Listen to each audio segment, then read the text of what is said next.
morning, ladies and gentlemen, friends of WLA. We're having some technical difficulties before. Welcome to our fifth episode of Empowered Women Empower. This episode is about personal finance and taxes. And our guest today is Kweku, Yeboah. My name is Laura Adjangba. I'm the president of Women Leaders in Action, WLA. And I'll give a brief background to WLA. Women Leaders in Action is a 501c3 nonprofit organization based in New Jersey. We empower women through personal and professional development to succeed in all areas of life. The organization started with 5 women who created a support group for each other to meet and talk about their struggles in the various roles women play as mothers, daughters, sisters, wives, and work colleagues. Next, support group members created an official nonprofit to expand activities to a broader community. WLA works to lift and support women in their careers and personal lives. We also organize community outreach activities and support health initiatives like diabetes preventive care. Women Leaders in Action is dedicated to empowering women for success. Our vision is to empower women for the development of our communities, societies, and the world. Thank you so much. Before I continue, I would like to thank everybody who's here with us today. Happy New Year to you all. Thank you for joining us. You could spend your morning somewhere else, but you chose to spend it with us. For that, we are grateful. Without further ado, I will introduce our host, who is also an advisory board member of WLA, Kweku Yeboah. Kweku Yeboah is an accountant dedicated to providing a wide-ranging tax-related services and personal finance coaching to families in the tri-state area. He is currently a Senior Director of Accounting and Finance for Time Inc.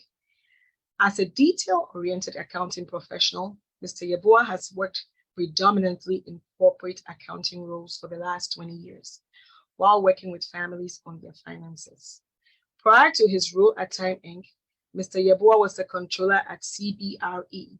He is a chartered global management accountant, a member of American Institute of Certified Public Accountants, and also holds a real property administrator, RPA designation from the Building Owners and Managers Institute.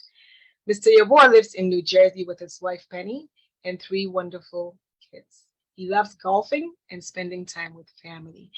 Before you continue, before you start, I'd also like to acknowledge the board members of WLA who are present, also our advisory board members who are present, and also our ambassadors. We have one from Abu Dhabi, Ms. Sana. So Akosia is also on. Thank you so much. Ruby is also on. Those are the ones I see now, and I know others will join later. So thank you so much, Kweku, for presenting to us today. Welcome. Thank you very much. I just want to give a little bit of update. I know I told you that my CV has not been updated, but it has. I am now the Director of Compensation and Benefits Accounting for a California-based company called Solidigm Technology. So that's the new phase of my professional career. Once again, thank you for having me. It's always been a pleasure doing this work. Some of the things I don't mention is the fact that some years ago, I used to be a tax advocate, and I would go around and have conversation with folks about some of the pitfalls in filing taxes. This was when people were busy trying everything possible to swindle folks in terms of tax preparation. I stopped that and decided to do this full time, only to realize that those people are still in existence because I keep getting people's returns and having to go back to the IRS to try to help them resolve these matters. So it's still going, but I no longer do tax advocacy, but I still help people, especially my clients, stay out of trouble. Today, I want to talk more. I'll start with personal finance. And then I would just go into taxes very little. Even with personal finance, I notice from the population that we have so far, some of these things may not be applicable. So I would do this more as an introductory talk, and then hopefully the questions that come up, we will be able to add to it. Now, personal finance is something that we're not taught anywhere in our lives. We all grew up into it. And then as we go through life, we figure it out one way or the other through experiences, right? So when you go one way and you hit a snag, you know not to go that way anymore. And then you change direction. Now, the other thing that I forgot to add was I used to do this like my clean shaven corporate life. And I found out that if I didn't grow some gray, people don't take me serious. So if you see gray hair, that's why. It also shows you're seasoned, Kweku, by the way. Exactly. Now, I wanted this to be very interactive, but at least for the first maybe 25, 30 minutes, I'll just do a soapbox. And then hopefully, as people have questions, we'll dive into these things. Now, what is personal finance? Personal finance is not only what you do at home, and believe it or not, some of the acts of personal finance is stuff that you can actually practice at work. If you're a business owner on your own and you take some of the principles in personal finance, you begin to see that it helps strengthen your business operations and have you last longer. You know, there's this study that either 80% or so of the sole proprietorship failed in your first year because they don't use some of these principles, and it becomes difficult to survive. Now, what do we mean by personal finance? There are 3 stages in personal finance. There are sub stages, but I want to go through the first 3 stages, the 3 most important stages that you need to know about personal finance as you embark on the journey, right? And most of you would be in different stages of the personal finance.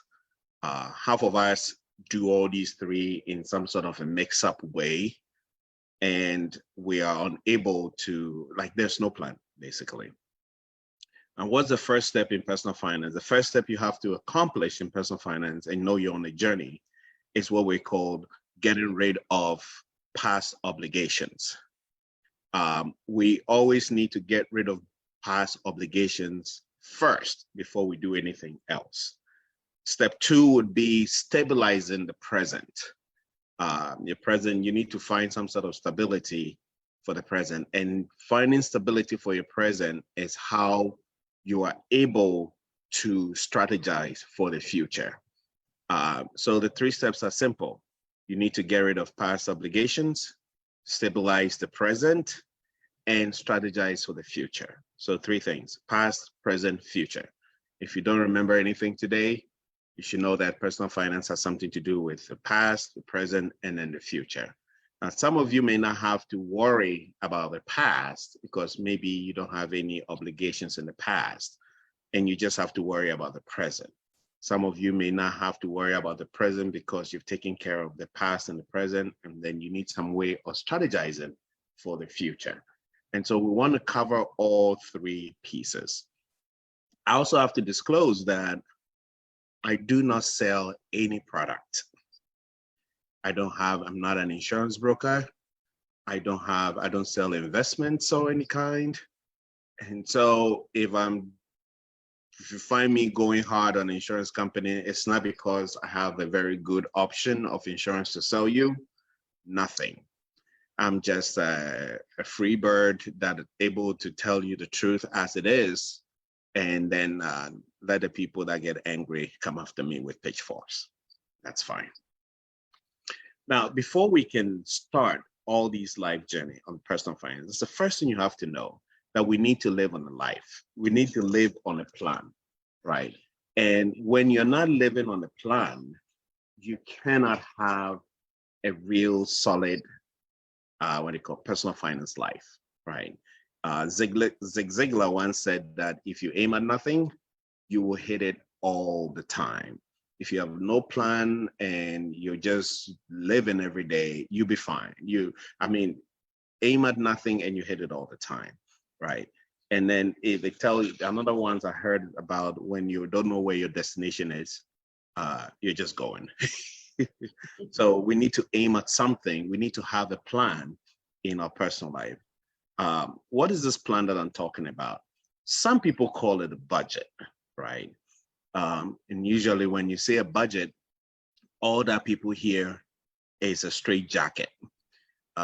You want us not to live. You're going to make us eat oligari. No, that's not what a budget is. That's not what's his name? John Maxwell defines the budget as you telling your money where it has to go instead of wondering where it went. So we want to be able to tell our money how we're going to spend it before the month starts. So you're not going to wait there and let things happen to you. I mean, we've all been through life where, and I hear this when I file taxes, like you tell me, oh, you made $200,000. You go, oh, where did it go? Yeah, because you weren't living on a plan, you don't have any idea where that money went. So you should be able to tell your money where to go instead of wondering where it went. So a budget really is a cash flow plan that gives you permission to spend without guilt. Now, if you're married, most of the people here are women, so you probably understand. Sometimes you go to Macy's and you find that pretty shoe. You buy it, but the Macy's box remain in your trunk because that man in your life is going to throw a fit if he sees another shoe in the house. I mean, we've all seen that happening. Or how you sneak that bag and leave it in the garage and wait till the storm clears so you can smuggle it back into the house, only to wear it next Saturday and go, I haven't seen this before. It goes, oh, it's been here forever. We know all that. We just, and it's the same thing with the guys too. We rush to Best Buy and before you know, there's a new toy in the house and nobody knows where it comes from. This is some of the things that we want to avoid. Because when you have a cash flow plan and you have decided that you're going to spend $100 this month shopping for something that you like, then you can go confidently buy that thing, come back and show your partner and go, hey, how does this look? This is what I wanted to buy. How does it look? And you get some honest, recommendations from your partner. But if I don't know you're going to buy it and you bought it and it's expensive, I'm like, nah, it makes you look terrible. You should not buy it. The color is terrible. You give odd false, recommendations or false critique so that your partner can return whatever they have. Now, money in itself is active. It's not a passive thing. It's an active thing. No wonder they call it currency, right? It flows. And it usually flows from people who don't plan to people who plan. And so we want you to try to put a plan in place throughout your money journey. Now, when you're setting the budget, there are ways that you do it, right? We tend to exclude things out of the budget. Those little things that we don't think matters, right? You try to exclude that out of your budget in a hope that, oh, this one is only $20. So no, it all matters, right? You have to budget for everything. Do not forget anything. The gas you're going to buy, the Starbucks you're going to go buy. You have to plan everything on the budget. that lets you see the extent at which your money can last, right? Because sometimes in most families, they tell you that 7 out of the 10 households on your street, right, usually run out of money before they run out of the number of days in a month, right? And sometimes I've heard someone say that sometimes January feels like it has 48 days, right? It never seemed to end, especially after Christmas. And so we run into some scenario where it gets to January 33rd, and then you've run out of cash. And then you're wondering where you're going to make the rest of the month. And so we want to try to make sure that our money survives the entire month, and not the months we don't want to have days after our monies have run out in the month. So we want to make sure that we don't leave anything out.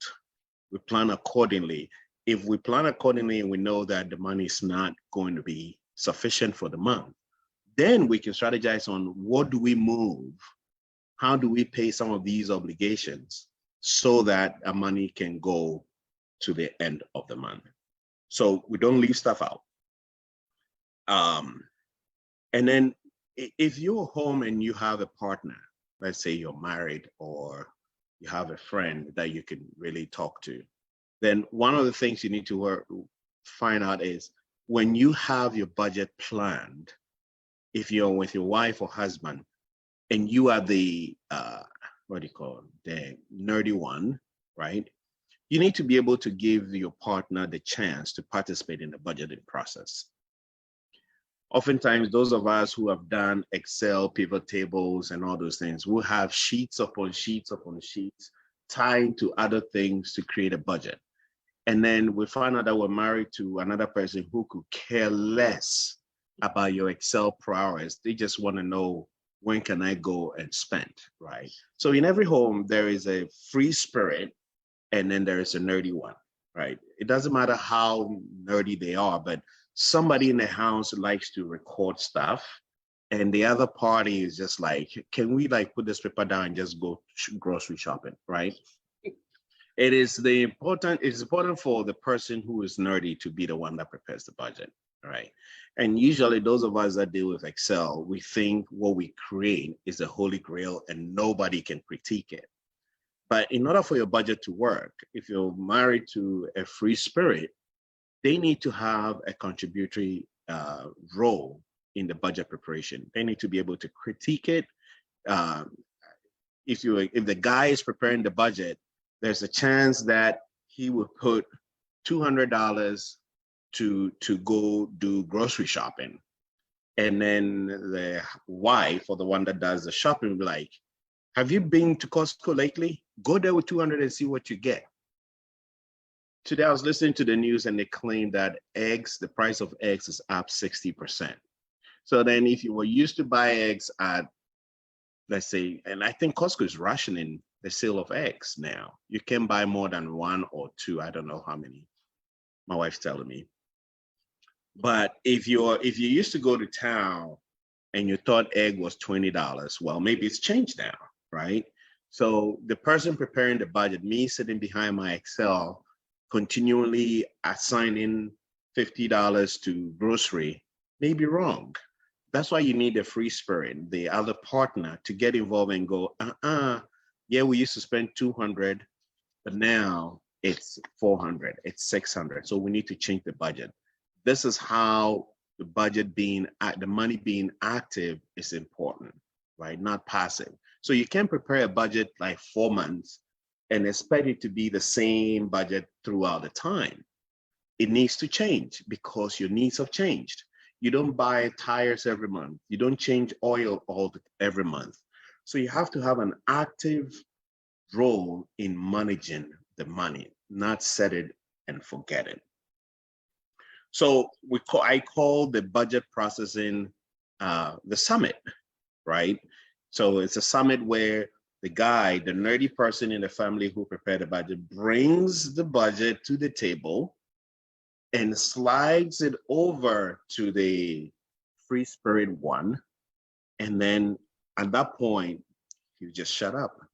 Because this is not a point where you go, oh, don't touch my Excel spreadsheet. No, your spreadsheet is subject to critique and changes by the free spirit if they are your partner. And if you don't have what do you call a partner per se, you need some sort of an accountability partner, like a friend, a sister, a brother, who can look at the plan and go, that looks Starbucks. Wait, you can't be drinking this much Starbucks, right?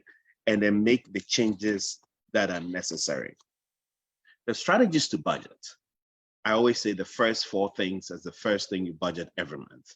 You need to budget for food, your rent, your mortgage, your utilities, and your transportation. Those are the first 4 things you budget for. Now, in this country, we're used to, oh, my credit score is going to go up. Oh, my credit score is going to go down if I don't pay the credit. No, that's not the most important thing. You could always work with your creditors, the people you borrow money from. You could always work with them. But you want to be able to take care of the first 4 things: food, rent, what I call shelter, utilities, and transportation. I have shortened this and given it the acronym FUST, F-U-S-T, right? And you realize that this format works in all scenarios, because when times are hard, you fast and then you conserve. So when times are hard, you only worry about food, utilities, shelter, and transportation, and then you conserve any money that is left. This is not a time you go paying that high interest rate credit card. No, you need to conserve some of this money so that in case of any emergency, you could fall back on it. But when times are good, you still worry about the first: food, utilities, shelter, and transportation first. And then whatever is left, you use that to pay your creditors.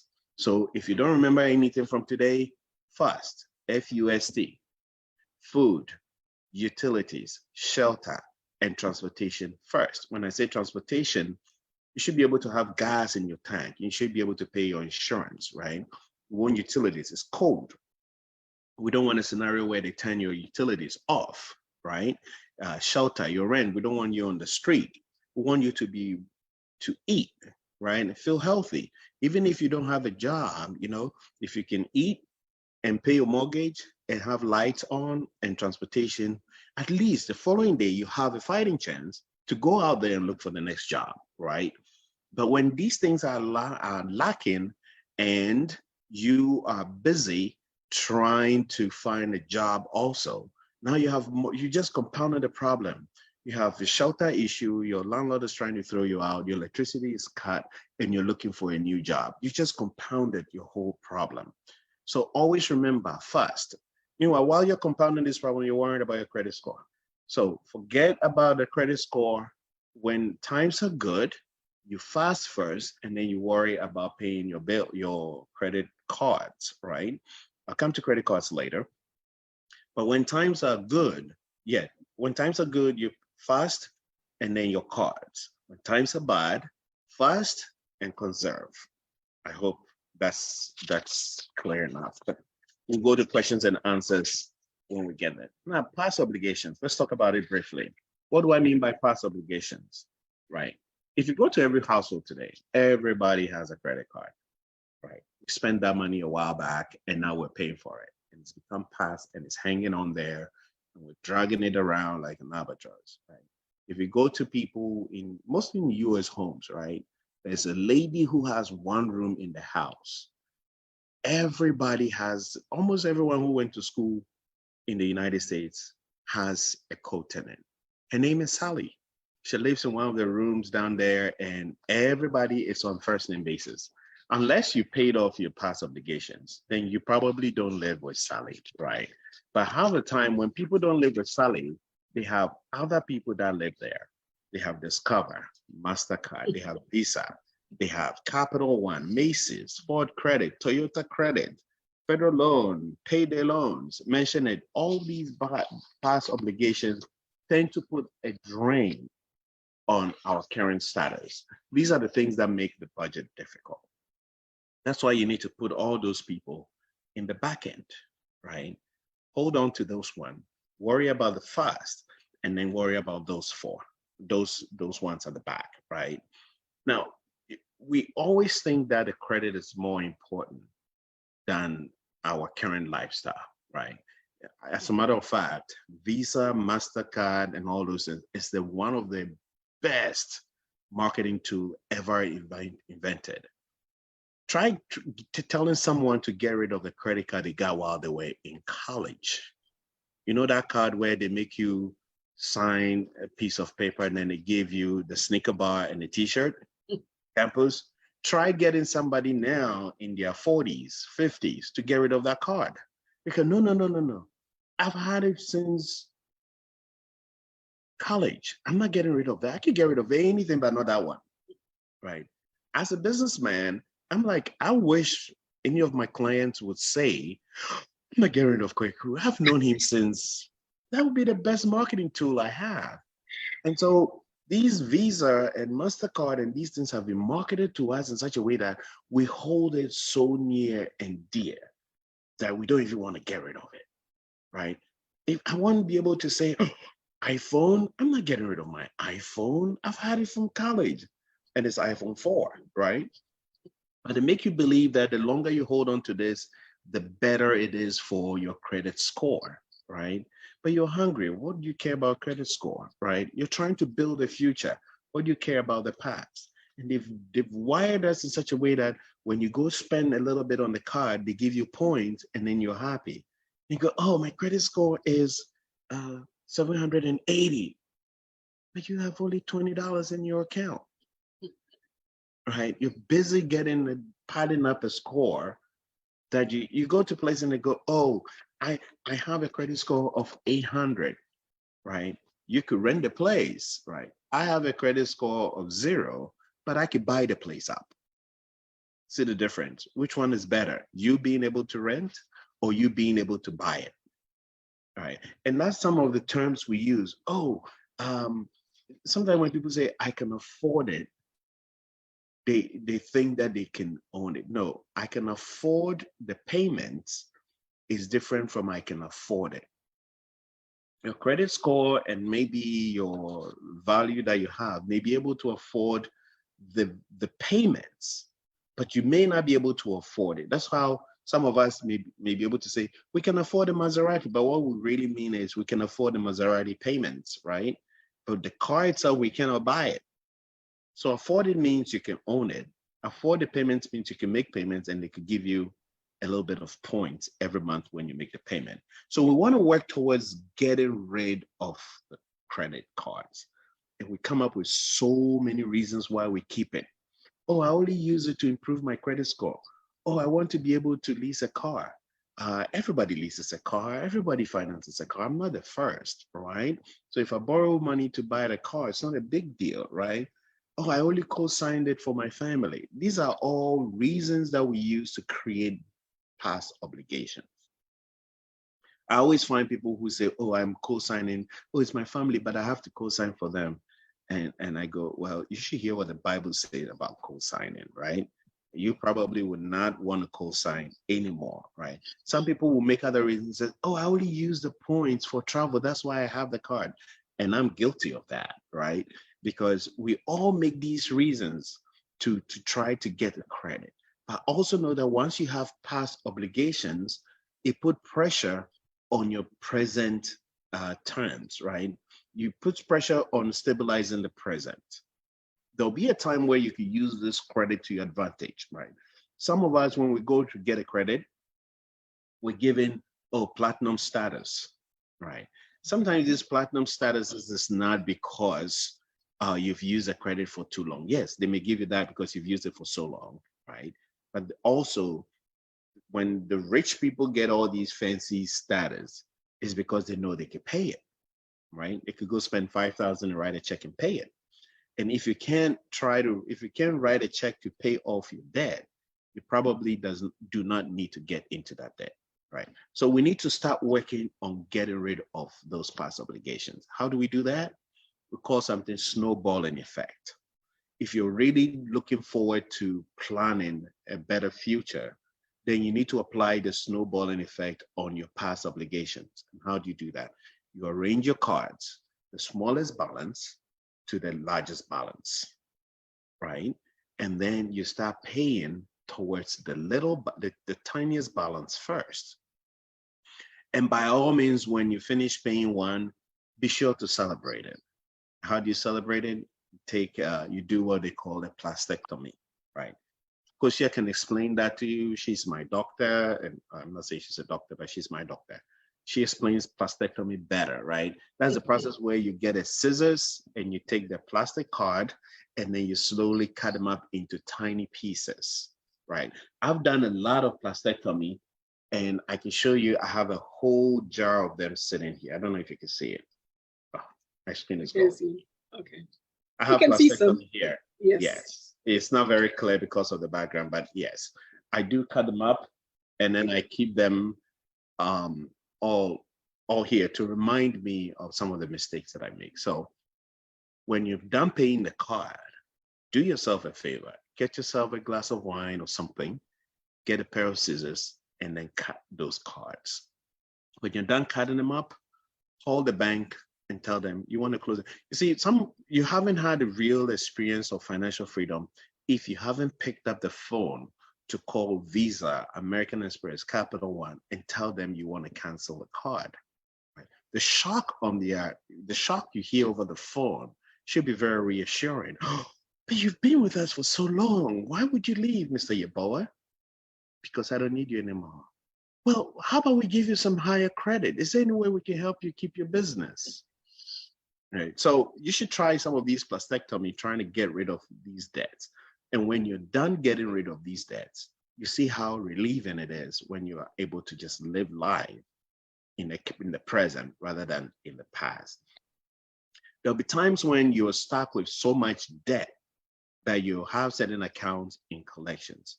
If you have accounts in collections, let them remain in collections. Those that are not in collections, take care of those first before you worry about those in collections, right? And then there are strategies to also deal with those in collections, right? You should call them and offer them some sort of a smaller payment in getting rid of this. Now that's a whole different class on its own, how to get rid of debt, right? And I just want to be able to introduce the fact that we need to get rid of past obligations. That moves us to, if we've gotten rid of the past obligations, that brings us to the present. How do we stabilize the present? We stabilize the present by putting together what we call an emergency fund. You see, if we took a sample and you ask in this particular course, who has an umbrella in their cars, everybody's hand would go up because everybody has an umbrella in the car. Why do we have an umbrella in the car? So that when it rains, we'll be able to, when we're going elsewhere in the rains, we'll be able to get into our trunks, pull the umbrella, and walk out. So we do understand that it rains. Life happens. But then you need to have an emergency fund when life happens, right? A rain is not a misfortune, it's life happening. But you are not worried about going out when it rains, when you do your hair and it rains, because you have an umbrella, right? And so when we have this umbrella, it's called the emergency fund in our accounts. When life happens, when the boiler downstairs blows, when the roof leaks, and these are all crazy stuff that you don't want happening to you, right? And when you don't have money sitting in the bank waiting, or some sort of emergency fund in the sidelines, when these things happen, they become a major catastrophe in your life. Now you're worried about Home Depot credit, or, oh, how do I pay this? You start fishing through your papers to get rid of the card that we got rid of on the last step. Now we want to go back to it and go find it because the boiler just broke, the roof is leaking, or there's some sort of an emergency. But when you have an emergency fund sitting on the sideline, when these things happen, they just become an inconvenience. Now you have to pause the view that you were busy watching and go find that checkbook and write it. It's so inconveniencing, right? It's better than when it becomes a catastrophe, because we don't want a catastrophe. Oh, the roof is leaking. How do I fix it? Oh, let's go get a credit. Let's go do this. Brings a whole lot of pressure on the family. So you need an emergency fund. Now, throughout this whole process, you have to have some sort of emergency fund sitting on the sideline. During the times that you're getting rid of the debt, you need to have at least a $2,000 emergency fund sitting there, right? But once you've gotten rid of the emergency, you need to be able to build your emergency fund to somewhere around 3 to 6 months of your income, right? Because some of us do lose our jobs. As I just mentioned, I changed jobs from one company to the other. During the period that you're waiting to go into another job, you don't want to panic, right? Because when you panic because you have no money, you have the mortgage coming up and all those things, when you go for an interview and you sound panicky, you usually don't get hired, believe it or not. When you sound desperate, we don't want to hire you because we don't know what you have up your sleeve, right? We want you to come looking all confident, knowing that in the next month or two, you'll be able to pay your mortgage so you can blow a few companies off and go for what you want. But when you don't have the emergency fund sitting there, you're not rush, you're not panic, and you're worried about, what if I don't get a job till next month, then how am I going to pay my bills, right? And also when you have the emergency fund sitting there, there's certain things that are not emergency. So you don't use emergency funds for that. We all know from January 14th that 2023 Christmas will happen on December 25th. So it's not an emergency. So you can build an emergency fund and say, oh, the emergency fund was there, but because Christmas came, it's now zero. No, that's not an emergency, right? You can build an emergency fund now and go, oh, well, I just used portion of that for Valentine's Day. You knew last year Valentine's Day is going to be on February 14th. So it's not an emergency. Emergencies are things that have to do with health, job loss, breakages and damages, and maybe family getting sick or something of that nature, right? Or something maybe that sort of thing. You need to see a lawyer because your car, you got a ticket or something and all those things. Those are the things that we call emergencies. You didn't plan for them. Christmas is not an emergency. Can't repeat that enough. That's what makes January 48 days, Christmas. Thanksgiving and Christmas are the things that make January 48 days, right? So we don't want a scenario where January 37th, you're broke because you took care of the emergency of December. So we don't want that, right? We want to build a present that is stabilizing, right? And that is having an emergency fund, having the umbrella in your car, so that when it rains, when life happens, you'll be able to fall on that emergency fund, your umbrella, to save you. Now, there are other things that I call that fall into the emergency fund, one of which is insurance, right? I'm not a big fan of insurance, but I am a big fan of term insurance when you have people depending on you, right? Now, if you don't have children, right, then your need for insurance is minimized, right? If you have children who are younger, then you need a bigger term life insurance, right? And insurance works, emergency funds and insurance work the same way, right? Where for now that people are depending on you, now that they're depending on you, right? We want to put structures in place where if something should happen to you now, although they will miss you, they won't, financially, you will not be missed, right? I always create this joke that I think when you come to my funeral and you find my wife crying, it's not because of my money. Because as for money, she'll be comfortable, right? She probably married the next pool boy or something, I don't know. But it's just because she's probably gonna miss me, present all my prettiness, right? But it's not the money, because you take care of those things. But as we go through life, there'll come a time where our need for insurance goes down, which is the term life insurance. If you have a child who's like 4 years old today, we want to make sure that from now till she's done or he's done with college, there is money around to be able to support that child throughout. Once they get to college, they are an adult. They're supposed to be able to move on. And so when you buy insurance, you're buying, that's why I promote term life insurance instead of whole life insurance. Whole life insurance is used to scare poor folks so that the insurance agent will be able to earn money from them. You know, when you buy whole life insurance, you're buying a policy where 50% of your premium goes into the pocket of the person selling it, right? Or some amount close to 50%.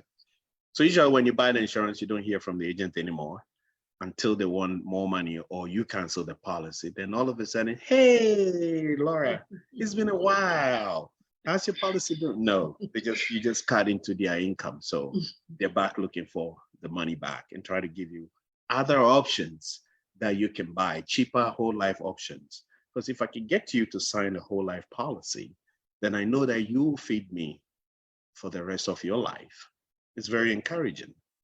And other times they create all these products within the whole life policy to entice you, right? Oh, you could borrow from the money. Why would I borrow from my own money? Right?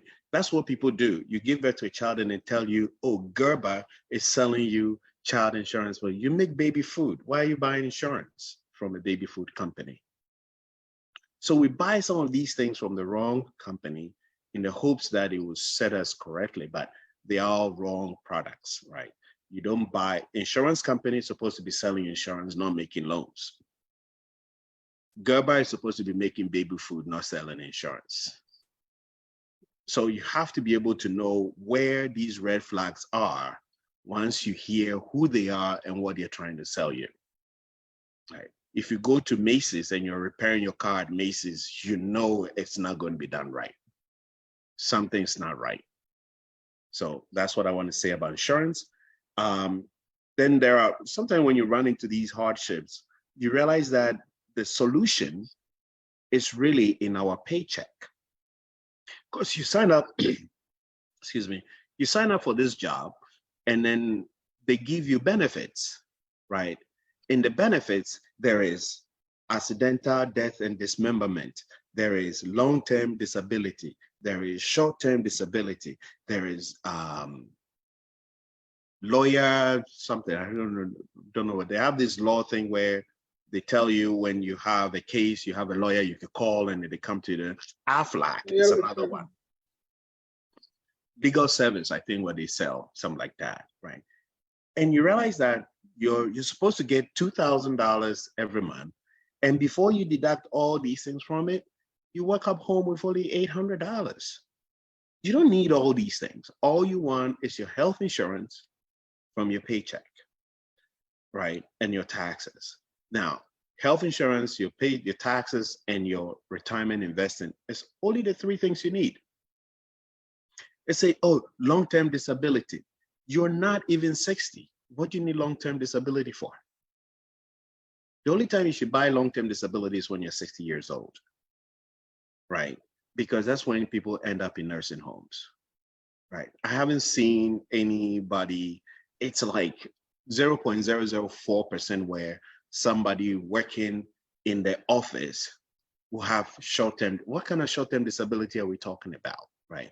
You have to have the medical history to know that you have these sort of disabilities to be able to buy a short-term disability. But you're a healthy guy. You play golf every weekend, and then your insurance comes, and then you buy short-term disability. In the last 20 years, you've been going to work, you haven't had any sort of those things. Why are you spending money on it?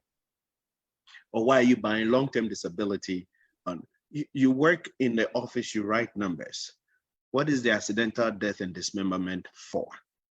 Why are you paying for it? So all these things take a little bit, I could go on and on. AFLAC, or legal services, people are still paying. I remember this lady who, one of my clients, they have this company called Primerica. and Primerica has sold the lady some sort of legal services that she pays for every month. And I asked her, when's the last time you used this service? He goes, oh, I've paid for it, but I've never used it before. And how many years is this? 20 years. You pay for legal services for 20 years and you've never used it and you still have it. So all these little things steal from our money. If you had saved the money and you went into a legal service, you could just pick up a phone and go, hi, Miss Laura, I have a legal issue. I need help. And then what's your retainer, right? You can fall on that money in yourself. So if you feel the need to have your legal service, why don't you put that money in your own coffers and save so you could hire a better lawyer, right? So those are some of the things that I want to bring about in terms of stabilizing the present. Strategizing for the future, very easy. That's your retirement, right? Now, the companies, these days, the companies have offered so many different products. There is a 401k, the Roth IRA, so many. There's also the backdoor. If you're strategizing for the future and you have kids, there's a 529 plan, and all those things, right? So most of us don't take advantage of these incentives that we have at work, retirement plans, right? There's a Roth IRA, there is a 401k, and these days, those are the only things that help reduce our income so we could take advantage of the tax benefit of that, right? There's also the HSA. If you're in good health, you're in your 20s, 30s, all you need help with is every year go for a medical checkup once. There's no need for you to go sign up for a PPO or a PPO plus and all those crazy health plans that you have. If you have an HSA, sign up for an HSA. It's a savings account. The money comes to you. If you don't, it goes into a bank or an investment account. If you don't use it this year, next year you get to use it. It's your money, right? But when you get into this PPO plus, PPO, whatever fancy plan that you have, but you have no health issues, it's a waste of money. And it steals from your paycheck, which makes it difficult for you to meet the 48 days in January, right? So we want to make sure that we have money coming from these places. The money hides in these things that we sign up for that we really don't need. And if you only pay attention, if you become active with your money, if you become more vested in knowing what is happening to your money, you can find all these leakages to boost your income in order for you to meet your obligations, right? So the 401k plan is there. I think this year the threshold is 20,500, right? If you're above 50, you could do at least, I think, $6,000 more, taking you to somewhere, 6,500, I think, taking you up to 27,000. Some companies have the Roth 401k, which I think is better than the regular 401k, except that you won't get a tax benefit now. You get a tax benefit later when you're retired. IRA is also somewhere around, I think, 6,500, unless you're about 50, and then it's about 7,000. I think it's going up also, that you need to take advantage of. If you have a child and you're little and you've taken care of your past obligation, you stabilize the ship, and you want to worry about your children's education, the 529 plan is a really good plan, right? Where you put money in an account and the money grows tax-free, and you can use it for the college when the kid gets to college age. So those are some of the things that you can. Then once you are doing all these things, you have these, you've stabilized, you've gotten rid of your past obligation, you stabilize the present, and you're strategizing for the future. Now you can start worrying about what your dreams are. What are the things you want to do? What do you want to be remembered? You want to worry about your legacy at that point, right? And so we want to be able to get rid of these, stabilize these. And again, when I talked about the stabilizing your present, I talked about the emergency fund. You find people trying to save in their 401k plan. And then when life happens, they fall back on the 401k to withdraw, to borrow money from the 401k to go answer life's lesson. These are some of the things the emergency fund prevents you from doing. So the emergency fund becomes some sort of an insurance policy for your retirement plan. So you don't get into your retirement plan when you run into problems. You rather fall on your emergency fund to answer the problems. But when you don't have the emergency plan in place, then you find people borrowing money, short-circuiting their future to only settle obligations of the past. And then you become more like my parents, where that was our generation, by the way. You're in retirement and now you're paying to your children because you're hoping that they will support you while you're in your old age, right? You should be able to go visit your parents and be happy to see them.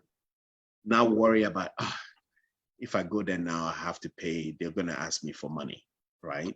So we want you to have a life where your children are happy to see you in your old age, but not grunting because you're coming and you're about to ask for money. So you need to stabilize your present and strategize for your future to be able to answer all these questions. Now, again, I've gone through a lot in this short time, but I want to make sure that I can stop and give people the chance to ask questions. But again, as I mentioned from the beginning, if you didn't hear anything, remember FAST, F-U-S-T, right? Food, utilities, shelter, transportation. Anytime you plan, it's the same thing that happens throughout, every time when you are in a certain stage in this whole journey. These still apply. You always have to look into your life and go, is everything stable, right? Have I talked about food? Have I worried about utilities? And then if that's taken care of, then you go to the next stage. And so that becomes a whole plan that you can live by throughout your life journey, right? When you're done paying the mortgage, remember there's still the shelter cost because you still have to pay for property taxes, right? So this plays out throughout your life. And sometimes we go through life and we do, some of us plan, right? But we're not strategic in our plans. So this gives you some sort of a blueprint to be able to live accordingly, right? In hard times, you fast and then you conserve your gunpowder that's left. In good times, you fast and then whatever is left, you use it to pay the obligations. All this while making sure that you have some sort of emergency fund when life happens. And when you've taken care of these things, now you start strategizing for your future so you don't become a burden to your children. I'll stop here and hope that Akosia don't ask me no questions. Thank you so much for that summary of what to do. I have here a question before I ask my question from a teenager, actually, or young adults. And the question is, let me just focus on that in a second. It came through the chat. What advice would you give teenagers or young adults that are looking to start budgeting but find it overwhelming? I think that's a very good question. Oh, yes, that's a very good question. And when you're a teenager, the only thing we want you to worry about is finish school, right? Yes, you can set up some sort of an emergency fund for yourself as a practice, but the most important thing for you is to be able to done with school and have a career, right? Not necessarily an education sort of career, but once you're young, below 25, your whole life is ahead of you. This is not a time for you to be worrying about money issues. The work that you do, that vacation work or that little work you do, it's supposed to teach you character, right? So the ability to conduct yourself properly at work and all those things. So what I tell teenagers and young people to do is, let's not focus on the money part. Let's focus on getting through life, getting through your school age, your school years, right? And the other thing I want to add is, sometimes our teenagers make these terrible mistakes with money, and they don't realize that they've made a mistake. One of the things they do is, oh, I live in New Jersey. I want to go far away from my parents when it's time for college. I want to go to Delaware. I want to go to Texas, because they probably fell in love with a tree on campus, right? And they think it's a nice place to go live. But when you go to these places, you're saddling yourself with student loans because you're paying out of state tuition. And by the time you're done with school, your school loans is like a mortgage on its own. So now your fast now become fast, because there are two S's in there, right? You have school loans and then you have shelter, because your school loans have become too big. So we want to try to focus on not getting ourselves into debt, into this school debt. The work you're doing every day, because you're a teenager, I really want you to think about how to use money when you're in that stage, right? So that stage, every time I tell them, make sure you divide your money into 4 groups, right? The first one, that's something that we all do in life, except that I've broken down in steps so you don't realize it, right? You need to be able to save some of the money you make, right? You need to be able to give some of the money you make, right? Because we want you to be some sort of a philanthropic. You learn the art of philanthropy as you're growing. So you want to save some of the money, you want to give some of the money, you want to spend some of the money, and also invest some of the money. These 4 as a kid is very important, that every time, even if you make $5, make sure you split it in 4 ways all the time. Know that, oh, this portion needs to go into savings, this portion needs to go into spending, this portion is for investing, and this portion I want to give to charity, I want to give to my church, or something of that nature. And once you have these 4 principles going, you should be fine when you're an adult worrying about money. And definitely every state in these United States have a good school. Go to a state school. Unless you get a scholarship from Harvard, then definitely go there. But otherwise, choose a state school. We all went to state school and we turned out okay. Thank you for that answer. Kweku, is there a specific amount that they have to allocate for those 4 areas, or it doesn't matter? Do you recommend? As a kid, I tried to tell them, don't make it too hard on yourself. Just split it exactly 4 ways, right? And it's all training field for you, right? You're learning how to do all 4 while you're a child, right? While you're a teenager. Once you're done with that and you know how to do that, and you get into real life, like you have bills to pay, like an adult, then we start worrying about fast, we start worrying about saving for the emergency, we start worrying about strategizing for the future. But as a child working at Marshall's making $400, there's not real, you just have to learn to save some of the money, spend some of the money, give some of the money, and invest some of the money. Thank you very much. I would like to ask, I see that time is not our friend, but I would like to ask this question and also entertain any other questions from the group.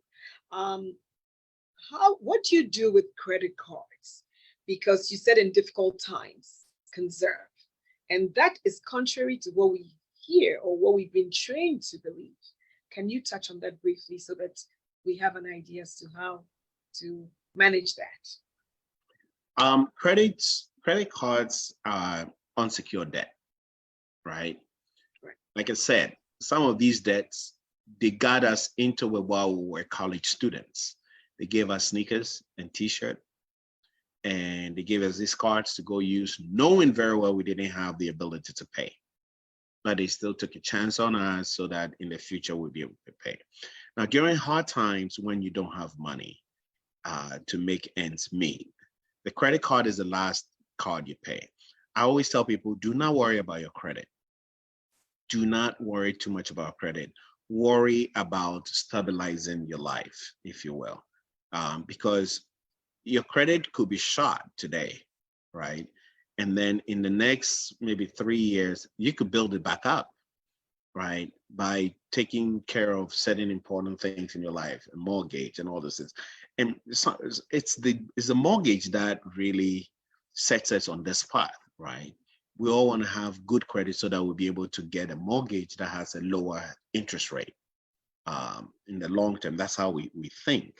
But it will interest you to know that you could actually get a mortgage without having to use your credit score, right? It's called manual underwriting, and some companies do it now, right? But if you're able to save your 20% down payment, companies are more likely to do the manual underwriting, where they check if you work where you work, if you have the savings, if you have the ability to make the payment. Those are the things that qualify you for the mortgage, right? It's not necessarily your credit score. The credit score is used because most of these lenders, are lazy to do the work, make sure you can afford it. And so when you worry about your credit score at the peril of your ability to live, you put too much pressure on yourself. You can always negotiate with the credit card company, right? If you cannot pay, you could call them and then work out a deal how you want to pay it, right? So if you're not taking advantage of these things, like the ability to call them and negotiate something, and you're putting extra strenuous stress on yourself by worrying about the fast and then worrying about the credit. But once you settle the fast and you have $20 left, call them and go, hey, I cannot pay my credit. I can give you $20. Would you take it? And don't shy away from picking up their calls. Pick up their calls and tell them what you have, what you can pay.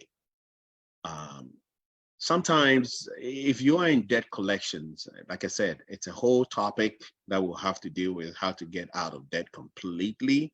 If you're interested in getting out of debt completely, it still involves being able to save money to get out of debt.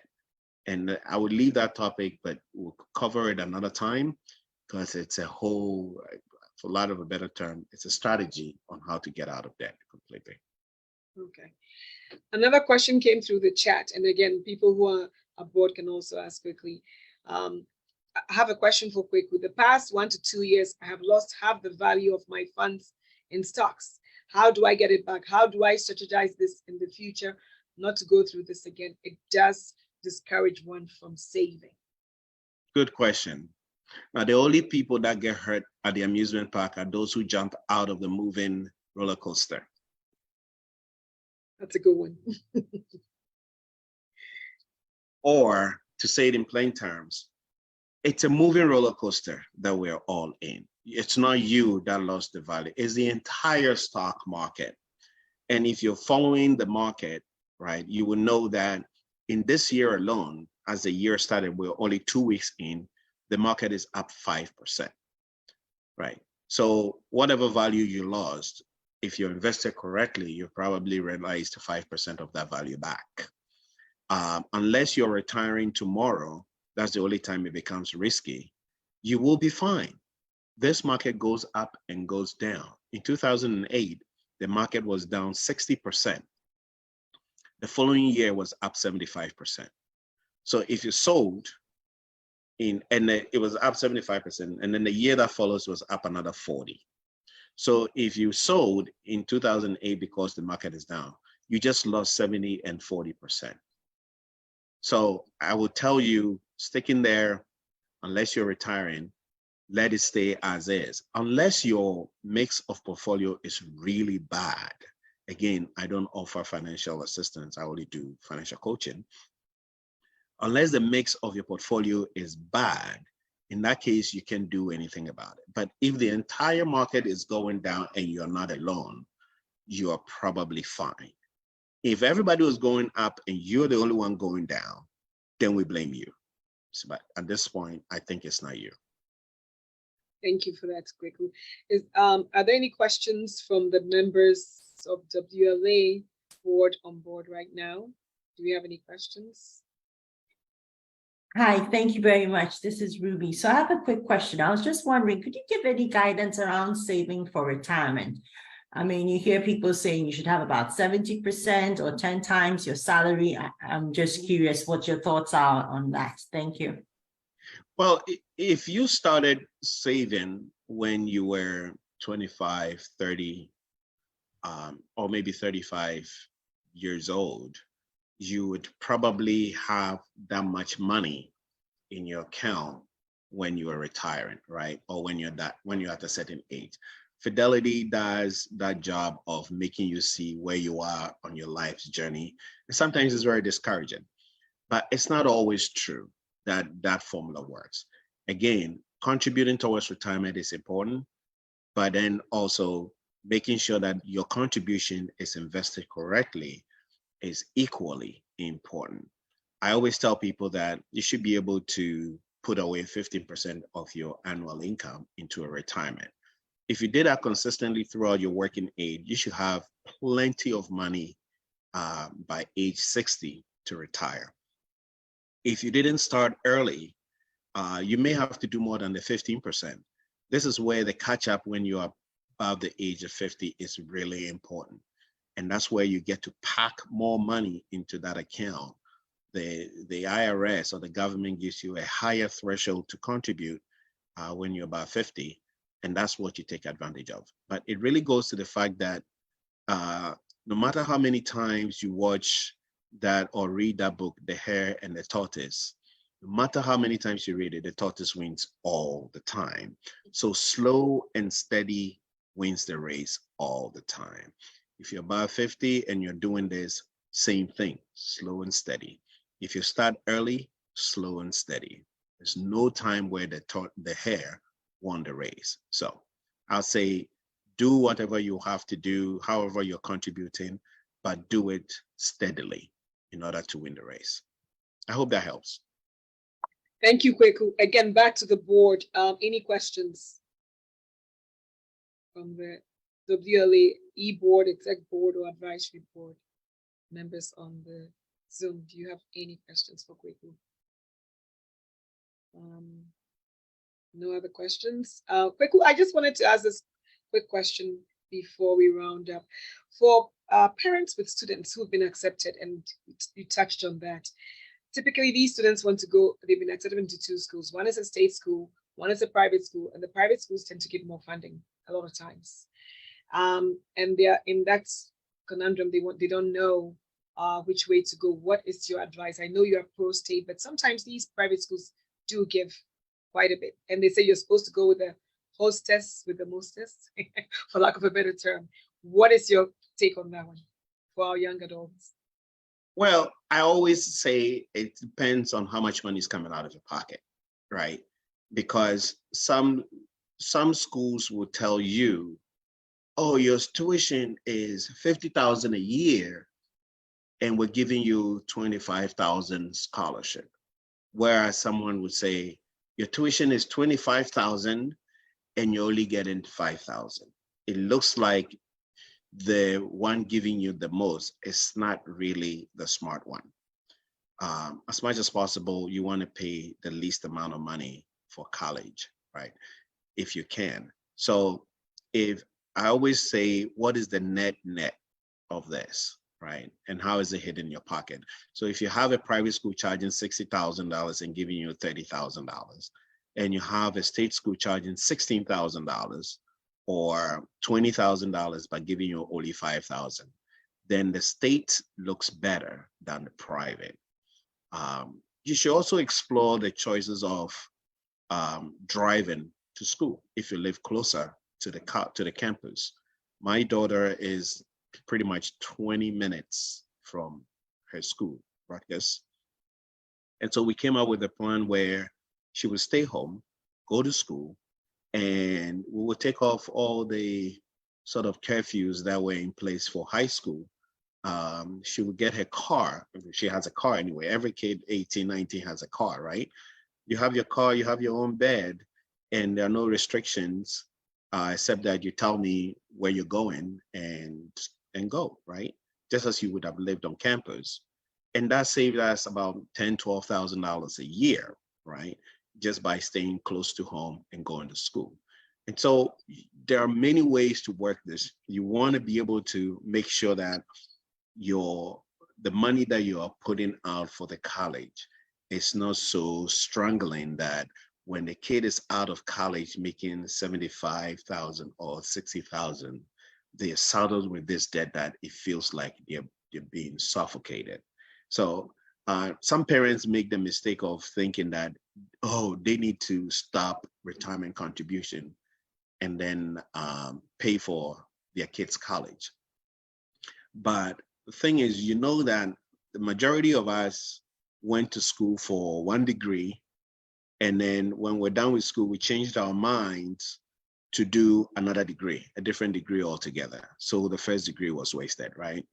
And so you're potentially paying for a degree that you may not really want. So the first degree, I mean, I haven't gone hiring a person with a first degree and being more particular about the school they went.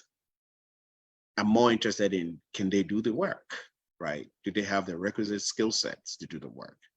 I wouldn't look at the socks you're wearing to see if it has your alma mater on it before I hire you. So we don't want to be able to stress on the first degree. Now, if by all means you get Harvard or your parents can afford Yale, you should go there, right? But if you can, any of the local schools based on the course you did will be more important. If you finally decide to go to law school because you have a political ambition or something, then that's after your first degree. If you want to pay the money and go to Yale because you might find Hillary there who might help you get some political, then that's it. Otherwise, I don't think we should get away from, especially Ghanaians, right? We feel like we have to be overeducated to be able to fit in. And the question is, you need to worry about whether education is a utility or it's just a quest. If it's a quest of knowledge, then it doesn't matter where you stop, right? But you want to see it as a utility to make you the money that you need to make to be able to survive life. Thank you so much, Kweku. This has been a very, very interesting, and informative session. On behalf of Women Leaders in Action, we thank you very much. Again, Kweku is one of the advisory board members of Women Leaders in Action. He's our very own.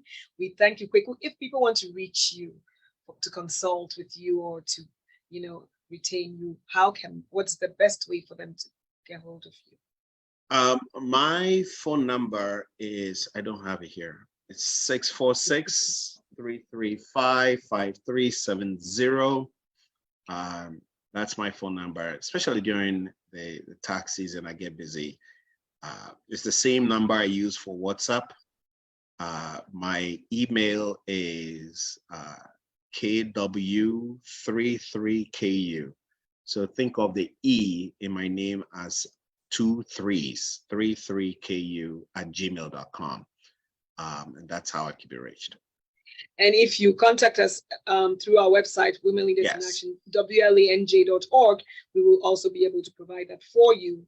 And we thank you, Kweku, once again for coming. I'll be remiss if I also didn't thank members of WLA who are on with us, advisory board members, Doreen Ajiman, we thank you. Dr. Ruby Firese, we thank you. Susanna, who is an ambassador for WLA and is in Abu Dhabi, we thank you. I also like to thank Beth Zabeka-Cabrera, our social media coordinator, who's behind the scenes putting this together. We thank you. And my staff, Amy and Rosie, who got in at 8 a.m. today to make all these things happen. We're very grateful. If I miss anybody else, please forgive me. I also want to just say a big thank you to other board members and advisory board members who are not on today. I thank you all. And on behalf of WLA, please join us for our next episode, which will be episode number 6 next month. It's always on the second Saturday of the month at 10 a.m. We'll be focusing on Black History Month, and we'll have some discussions to go. So we thank you very much. And if this has been helpful to you in any way, please let us know. Also, if you feel touched by what we do, everybody on board today has been doing everything. They're doing pro bono, meaning Kweku doesn't charge us for his services. We've been providing all this information. So please feel free to go to our website and donate. Click on that donate button if we have touched in one way or the other. Once again, thank you very much. Have a wonderful weekend and join us again next month, Saturday at 10 a.m. Second Saturday of the month at 10 a.m. Thank you. Thank you all. Stay All right. blessed. Take care. Okay. Bye-bye.